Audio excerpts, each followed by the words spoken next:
Good morning or evening, friends. This is Wise Guys. I just want to give you what I like to call 10 tips from the beta here for Honor. Let's go! Okay, the first thing that I think that would be beneficial to you will be this little joker right here, champion status.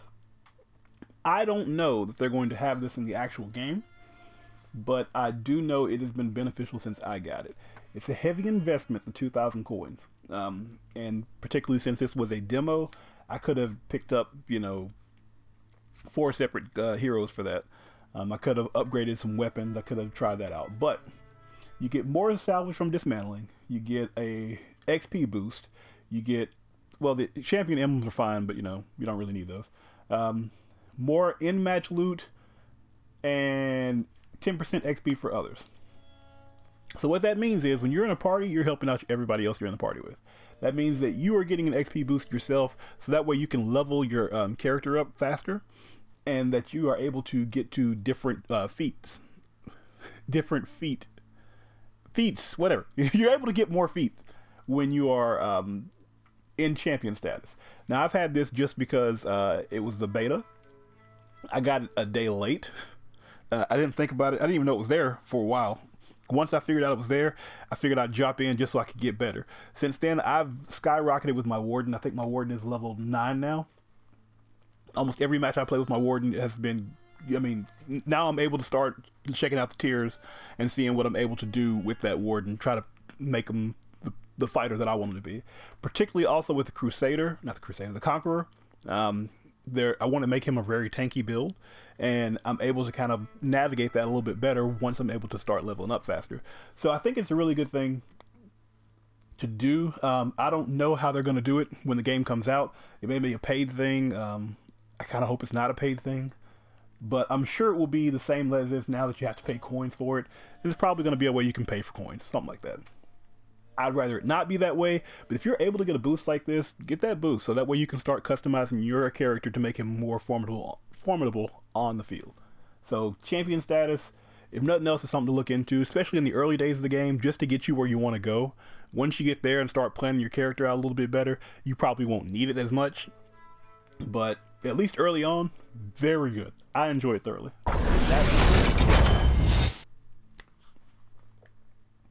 Second thing I think you need to take into this game once it starts coming out is going to be know yourself, know thyself. As you see, these are my characters. See the high levels? I'm not that good, okay? I'm not. But that champion status has helped out a lot. Anyway, I think I've only had one game with the Berserker. Sorry, losing track.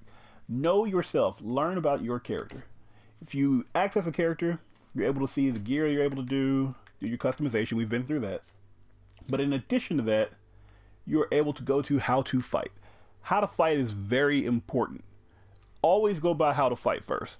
Whatever character you're about to take out into the field, go by how to fight before you take them out in the field. I did not do that the first match I went with Berserker, and it was terrible. I've been getting rocked by Berserkers. I figured it'd be easy, just run in, jump, crack somebody in the head with my tomahawk, my axe. But wasn't the case. I had a tough time with it. But if I go to how to fight, first and foremost, you can check out the moveset. It tells you your combos. It tells you different things you can do. It tells you to the side what your renown is going to be. It tells you that you're going to get your revenge mode, what your revenge mode is going to do. Now I know that my attacks are uninterruptible. I know that I can do damage. I can get health. My parries and throws will knock down my enemies. Attacks are auto parried on activation. That means that I know what's going to happen when I go into revenge mode. So when I step into that, I can expect them to have these. I can expect these effects to fall into play, and that's something that's big. You really need to know that. And it also tells you what your chains are. When you go through your attack chains, it tells you what they are, and it also kind of shows you when they could be useful. In addition to that, you have the basic video and advanced video.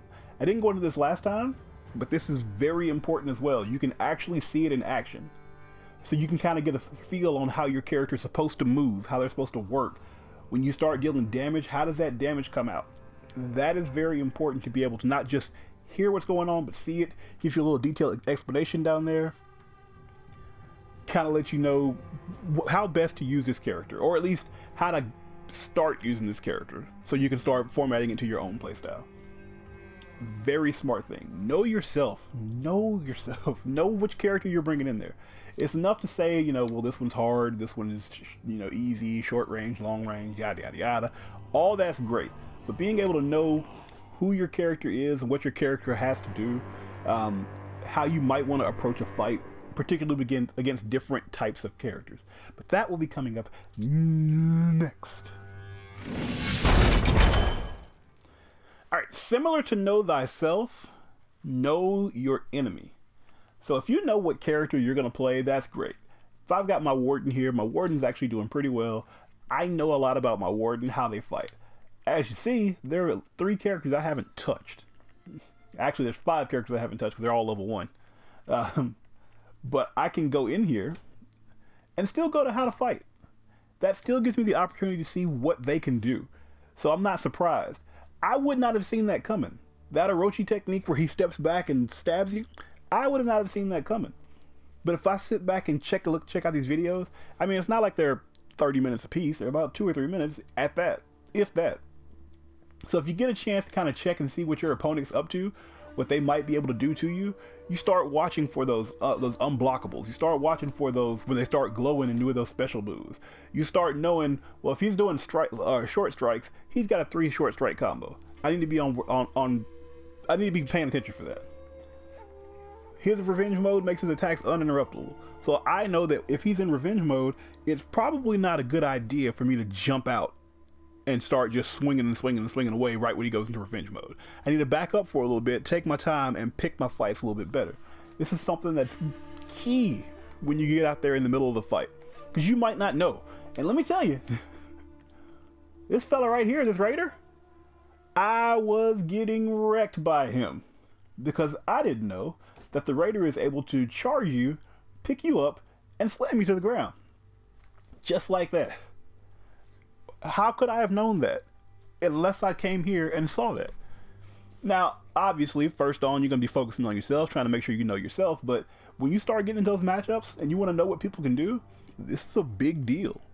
Figuring out what's going to stun me, what's going to throw me down, how am I going to get off my game. Pay attention to what they're able to do, and you'll be able to formulate your battle a lot better when you start trying to go into Dominion and stand up for those points.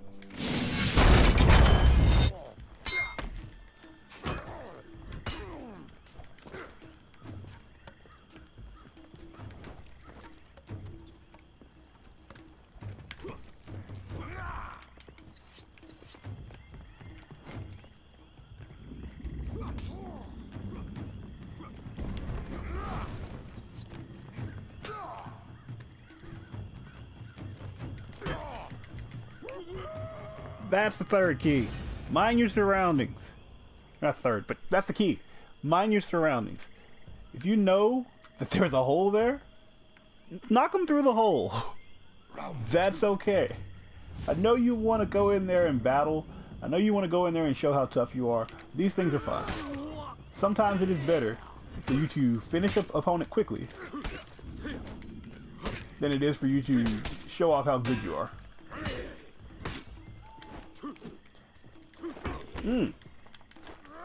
And there, right there, same thing.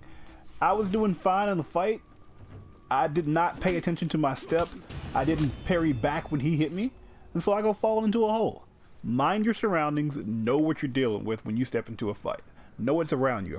Is there fire? Are there holes? Are there traps? These are things you need to be paying attention to every time you step foot into the battlefield.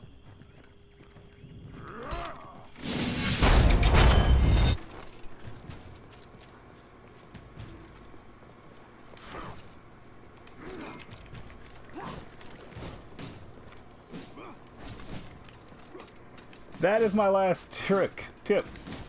Better part of valor. This guy knows what's going on. He knows it's a 2v1 right now. And so his goal is to get to his partner and pick him back up. Because a 2v1 is far more difficult than a 2v2. Know your surroundings. Understand when you're in trouble. Like now, I'm in trouble. couldn't dive. And that's part of the problem. You gotta know when it's a 2v1 to get away, to get to your guy, to get him back up. Now, as you see, I suck that game. And I'm sure Angelic Spirit's not gonna stick around. But that's a big thing. Not really gonna be a good idea to go 1v1 or 1v2. If you get the opportunity to go 2v1, do it. Make sure you capitalize on it. If you start seeing yourself outnumbered, if you have to hold your own, hold your own. But if not, hey, get out of there. Another key point to remember is that you get health in Dominion from holding points C and point A and standing in those points once they're captured. So, check out my health bar now. We capture point C. Suddenly, I'm starting to get poured on for health. This is a very important thing when you're in the middle of a fight. Gotta handle some business, hang on. Because you might not have the abilities or the feat that allow you to get health. Or you might not be able to get any executions. Wow, this guy's wrecking.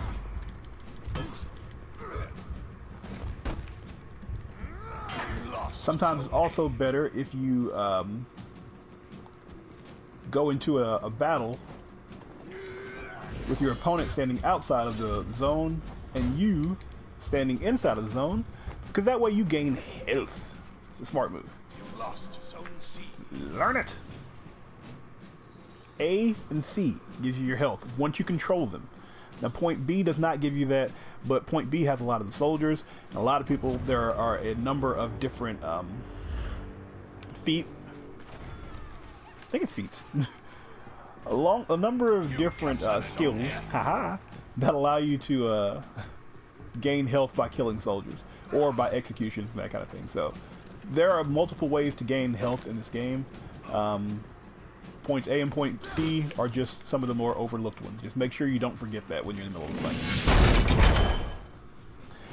Another big thing, I don't think it's as huge right now as it will be, but that's team comp. If you've got a team full of light, squishy people, don't be afraid to pick up that big dude. The big dude's gonna be alright. And the reason you might want that big dude is because your light, squishy comp is going to be able to get around the battlefield a lot faster. And what you're gonna want to do is be able to hold out in such a case where, say you're at point C or point A. You're all by yourself. This right here is my Conqueror. Hi, Conqueror! If you're playing as a Conqueror, he has his total defense mode, where he can block everything. And I mean everything. That's very important to be able to block everything. Because if your team is faster, then you start winning because you get to stand out and hold out longer than they're able to put out. Then they're able to put out their aggression. Big deal. Right here, I'm going to take this point. We just lost somebody. Oh, ow. But know your team comp. Know what you might need.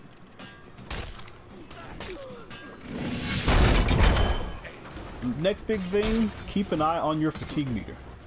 You have an awful lot of options as a combatant. If you see that little green glow, that's from a prior lesson.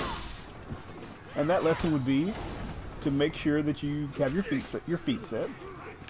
But make sure that you keep an eye on your stamina meter. It's very important because the last thing you want, I don't know if any of you ever played the UFC games, but there's a big deal with those. When you get tired and you get gassed, it becomes a problem. Same thing here. You see how the screen flashed white like that? That was the screen telling me, you've done too much, you need to slow down, you're tired. When you're tired, your attacks come out slower. I don't know if you get as much damage or not. Get to the wall.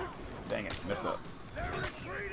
But if you see them in the white, or if you keep an eye on the health bars, right under it is what you're looking for. You want it to stay green for you, make it go white for them. Good kill, buddy. That's very important. If theirs goes white, they're slower. They can't attack as much.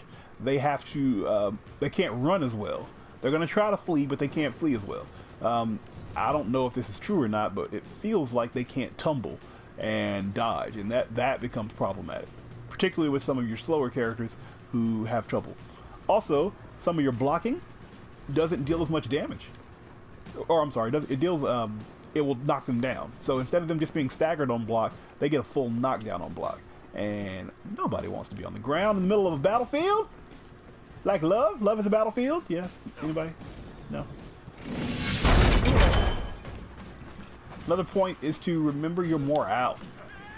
You want to stop them from being able to damage you. And the best way to do that is to keep an eye on your morale. Know what it takes for them to go into, for their army to start breaking. Know what it takes for your army to start winning. That's very important. If your army starts breaking, and they just have a point that's covering it, then you don't have to stress. You don't have to stress over it. Just take a point. You take a point, and they're barely at 1,000. That's going to take theirs back to 900 or 800, and that's going to be a big deal. Big deal. Because the ability to respawn is going to be very important for you. Look at all that. Joy. Sweet joy. Last thing I want to teach you is, I don't know if you've seen Lucky Number 11, but let me hit you with it. Orders. And hors d'oeuvres is hors d'oeuvres. If you look right here to your left bumper, your L1, we're going to open up orders. Boom! Orders are essentially your quest. If you've been playing video games, you know what a quest is. Finish this, that gives you more XP, gives you steel, which is their currency, that kind of thing. So right now I've got 644 steel. You can see up in the top left, right under my name. Right there it's got the 611. Yeah, boy! So I come over here, and I've done this Dominion Butcher. I played with some people. They wanted to do AI. We've been doing AI. Because I knew I was going to be fighting AI, I went ahead and picked up orders that I knew would be, I could complete while doing those. So know what you're about to get into, and pick out the orders that you need to better complement that. So, Dominion Butcher, eliminate 50 soldiers in Dominion matches, player versus AI. Because it says player versus AI, that's what I gotta be in. And just so you know, you'll know this when you first get the game, they tell you about the multiplayer and everything. But, or your faction multiplayer. But, you help out your faction, whether it's player v player, player v AI, whatever. Any kind of match you're in, you can help out your faction. But you go to like Dominion Butcher, done what it needs to do. I don't know how to collect that. Did it automatically collect? May have automatically collected. I know the other ones I can't collect. But right here it tells me that I've done what I need to do. I'm set there. Because it's completed, I'm done. And I'm going to take out the contract orders. Because it's no longer in the bank, it's done. So now that I've got that out of the way, I can go to my next order. Now, I would appreciate it if the game were to be nicer to me and just take that out automatically. You know, once you finished it, you're done. You're good. You don't have to do it anymore. Complete. Fiend. And then you can just go pick up the new one. And maybe they'll do that when the game launches on February 14th. But even if they don't, that's still fine. You can still come in, once you've completed one, knock it out, look for what you're going to be doing next. Now, all these are player v player, and I've got a couple player versus AI, so I'll have to kind of mix and match where I want to. Probably get the AI out of the way first, and then go to player v player. Not in this playthrough, though, because, I mean, quite frankly, this is the open beta, and it's over tonight at 7, I think. And I don't think I'll have enough time to finish it up. So, either way, that is something that you want to be looking for. That is something that you want to be fighting for. Making sure you get these, because I mean, this is basically free money. Free XP, free money, rocket bane. The contract orders are the ones you can kind of tailor to yourself. The other ones are just daily orders, that kind of thing. I haven't played enough player versus player matches. I can't talk. Player versus player matches. But, you know, you got the option. And the more you do them, the better you get. More XP. Again, you get to upgrade your character, get better salvage to kind of tailor and upgrade your armor. All these things are great and perfect. So make sure you get your orders right. Yo, thank you much for watching. I really appreciate it. Hit that like button. Leave me a comment. Subscribe if you want to. Peace out.